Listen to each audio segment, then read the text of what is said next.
వేదం గొప్పతనం అర్థాలను తెలియజెప్పాల్సిన అవసరం ఎంతైనా ఉందని మాజీ సీజేఐ జస్టిస్ ఎన్వి రమణ అభిప్రాయపడ్డారు.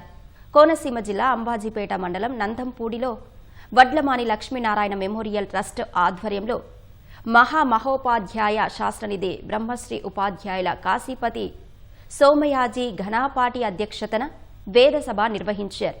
ఈ కార్యక్రమంలో జస్టిస్ ఎన్వి రమణ దంపతులు పాల్గొన్నారు.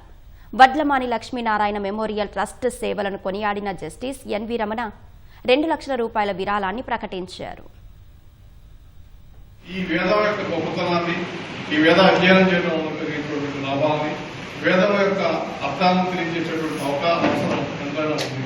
మహానగరాల్లో ఇంతమంది పండితులు కనుక ఒక అవధానం కనుక చేసి అదేవిధంగా మరి పట్టణం కనుక చేస్తే చాలా గొప్పగా ఉంటుంది.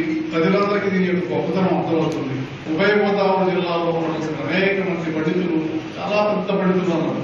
వీరందరి యొక్క పాండిత్యాన్ని మరి ప్రపంచానికి అంతా తెలియజేయాల్సినటువంటి కోసం ఆ చిరకాల వాంఛ కోరిక మరి గోదావరి జిల్లాలో ఉన్నటువంటి ఈ పండితుల మధ్య ఒకసారి కూర్చొని వాళ్ళు వేద పఠనం చేస్తుంటే ఉండాలనేటువంటి కోరిక ఎన్నో సంవత్సరాలుగా ఉంది జీవితంలో. ఇవాళ ఆ కోరిక నెరవేరింది నా జీవితం నేను అనుకుంటున్నాను.